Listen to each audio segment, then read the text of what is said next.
Hey guys, how's it going? My name is Beardsy and today I have another player review, and that is going to be Player of the Month SBC for La Liga.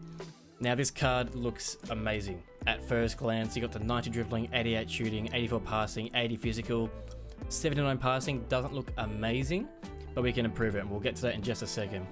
So he's 6'1", so he's going to be more of that hold up style player. He's not going to be breaking lines constantly, or maybe he will. You'll see in the highlights. He does do that quite well as well, to be honest. He's right-footed, he has 4-star weak foot, 4-star skill moves. Pretty well-rounded there. I would have definitely preferred 5-star weak foot. Skill moves don't really matter too much to me, but the 5-star weak foot would have been nice, but it's okay with the 4-star weak foot. Medium work rates, it's not too bad. Definitely would have preferred the high-medium or high-low. They're just my favorite work rates in this game. I've got 31 games played with him, 29 goals scored, 14 goals assisted. I think that is amazing for Benzema here in Division 3 and Division 2, and I think I played some FUT Champs games as well. You'll see in the highlights just shortly. But let's move over to the attribute details. So the first thing that's going to glance out at you here is the shooting.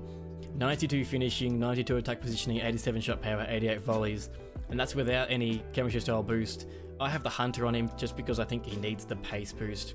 8 acceleration I think just isn't enough, but 90 definitely is. And then you have 88 sprint speed with that as well. I think that is really good for this card. It makes him feel a whole lot quicker. His passing is great too. 90 vision, 89 short pass, 84 curve, which is good for those finesse shots. His dribbling is amazing in the reactions, ball control, dribbling, and composure area. Balance is a bit low, but you've got players like Ronaldo with a similar balance stat, and they're still one of the best players in the game. His agility could be boosted with an engine or a finisher, I believe that chemistry style is, that does shooting and dribbling. But if you want to do an engine to increase the agility, it does do sprint speed and agility, so you do get that pace increase as well. But I thought I would just go all out into pace and just hope that would work, and it seemed to work for me. But if you need more agility, you can go with the engine. 94 heading accuracy is great, because you can actually header goals in this game for once. 82 jumping, 81 stamina, 85 strength. So he's got some really good stats there. He's got the outside the foot shot trait and finesse shot trait, leadership, team player, and playmaker CPU AI. Don't think that really matters, to be honest. I think most players have that one. But yeah, this is the team I was running him in. I was running him in my Pedro OP squad. If you haven't seen my last play review, I did it on this Pedro card. I'll probably leave the link in I think that side of up there somewhere. You can click on that, or you can watch it after you've watched this video. But I mean, I play him in a 4-2-3-1. I play him as the striker, and then we'll go to the custom tactics. I'll show you what I run with him, because I think it's pretty important to show you his instructions. So I've got him on stay central because I don't want him drifting wide. He's not that wide player. He kind of has to stay in the middle, stay forward as well, which he didn't do, which annoyed me. But he did drop back a little bit deeper than I would have liked. I think that might have just been my depth that I have on. Target man as well, I think, is another important one, because he's not breaking lines, as I said. He does, but you know, not all the time. Target man is much better to get the ball at his feet, then he can lay it off or turn and have a shot, which is really good at that. And then normal interceptions is fine.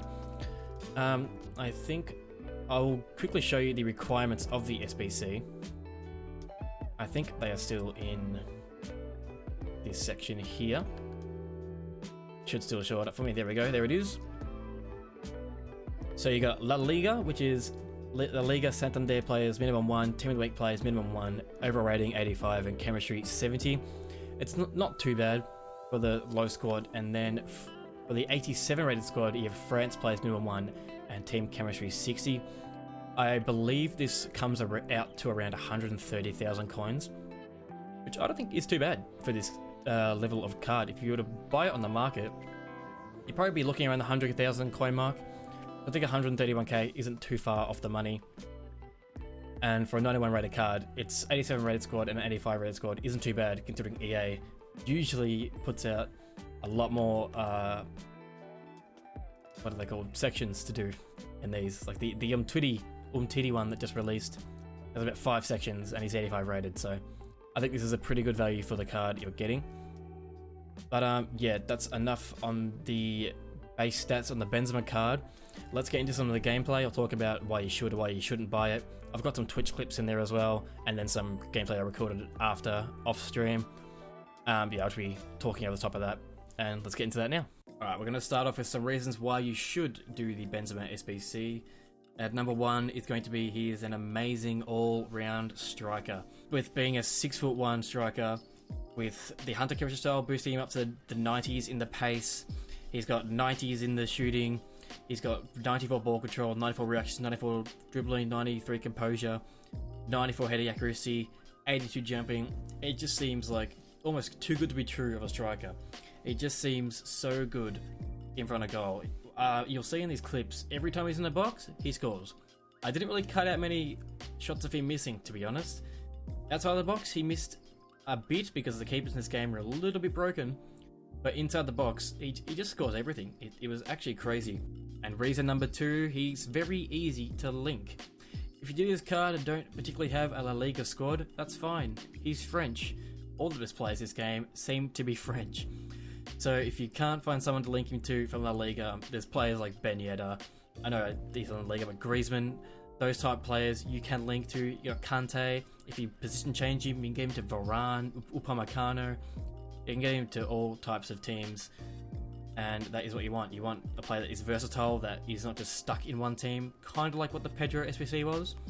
I think Benzema has a bit more flexibility to move around in different teams. Number 3 kind of ties in with the amazing all-round striker, his finishing. As I said, he will score just about every time he gets inside the box. 92 finishing with that Hunter, goes up to 99. Positioning also goes up to around 99 as well, I think. His volleys go, I think, about to 98. Long shots are about 87. It's just insane how good his shooting is. I don't think I've used a player this FIFA with better shooting accuracy, but it's just, I was blown away by how easy it was for him to score inside the box. He just looked like it was just no effort for him. It was too easy at times, really. And number 4, he is great at hold-up play. It is probably the best way to play Benzema, laying the ball into him, having pacey players around him, lay it off those pacey players, and then letting him get into the box for a cross, for either a header or a sweaty ball. Then you can just tap it in the back of the net, because he will score them every time. You'll see there's a couple crosses, he wins some headers, gets to his feet, puts it away quite comfortably. Yeah, it's great, especially if you're playing the 4-2-3-1. You have if you have a pacey cam, mine being Pedro, lay it into Benzema, Pedro runs around, play it through to Pedro, and it's a goal most of the time. Number 5, the aerial threat that he possesses. With 94 heading accuracy and 82 jumping at 6'1", he is perfect for winning crosses and headers. Corners are pretty easy to score this year. If you can get it on his head, he scores most of the time, or at least he gets it on target. I think in this game it's pretty important to have an aerial threat player. It just adds another dimension to your play. Instead of just playing on the floor, you can catch him off guard by lobbing one over, crossing one in the air, and it really causes defense a lot of troubles. Now I'm going to get into why you should not do this SBC. And number 1 being that he has a 90 rated inform, just 1 rating lower, that's tradable, and about 40,000 coins cheaper, and it's really a minimal downgrade. Looking at his card on Footbin now, he has a -2 pace, -1 shooting, -1 passing, -2 dribbling, -1 defending, and -1 physical. So it really isn't that much of a difference. You could argue that the -2 on pace and dribbling has quite an impact. I think this Inform Benzema would be a good way to test out if you want to do Player of the Month card. You still have 9 days to do Player of the Month SBC, so I think that's plenty of time to buy this card for, I believe, around 95,000 coins. Compared to the SBC price at 130 to 140k. Test out this card. If you like the card, maybe you don't think you need to upgrade to the SBC. If you don't like the card, then obviously you don't want to do the SBC at all. Point number 2 for why you shouldn't buy the SBC is his pace. Now, I don't think it matters too much in this game. Pace isn't as important as it has been in previous FIFAs, but if you're one of those players that needs a Dembele, a Ben Yedder, a Mbappe, that needs that blistering pace, maybe this card isn't for you.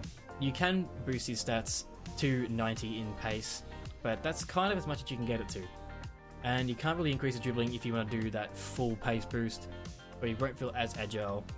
It's kind of really what playstyle you have. If you need those pacey strikers, then Benzema might not be for you, but if you can look past it, this might be the card for you to do. And point number 3, he can at times feel a bit clunky and slow whilst he is on the ball. I think that does come down to his balance stat of 75 and his dribbling of 82. Again, I said you could improve that with an engine or a finisher, but I think just because of his height and the balance stat, it does make him feel a bit clunky on the ball at times, because as we know, this game isn't very consistent with how your players feel. They feel a bit different every game, and some of the time he'd get on the ball and we would just kind of trip over his own feet, which is not what you want when you're trying to start a build-up play. Alright guys, it's time for the final verdict. Should you buy this Benzema Player of the Month SBC? And I think you should. I think he'd fit into just about anybody's team in any division. Maybe if you're in Div 1, the Elite Division, you'd probably already have a Neymar, Mbappe, those kind of really elite players, so you might not need him. I'm now in Division 2 and I can see that he might struggle a bit just because of the pace, but if you're willing to look past the pace, he's just got incredible finishing. He's an incredible all-round striker. I think he could do the job in just about any team. But if you are a little bit hesitant, you can just buy the 90 rated Benzema in form off the transfer market. Try him out. If you don't like him, you can sell him, and that pretty much tells you you don't want to get this Player of the Month SBC. But if you do like him and you think he needs the boost, you can do this Player of the Month SBC and you have 91 Benzema. And that's going to wrap it up for this video on the Player of the Month Benzema SBC. Let me know what you thought down in the comments below. Are you going to buy him? Are you not going to buy him? What do you like? What don't you like? Leave a like on the video if you enjoyed it, and subscribe for more content like this in the future. Yeah, cheers guys, thanks for watching.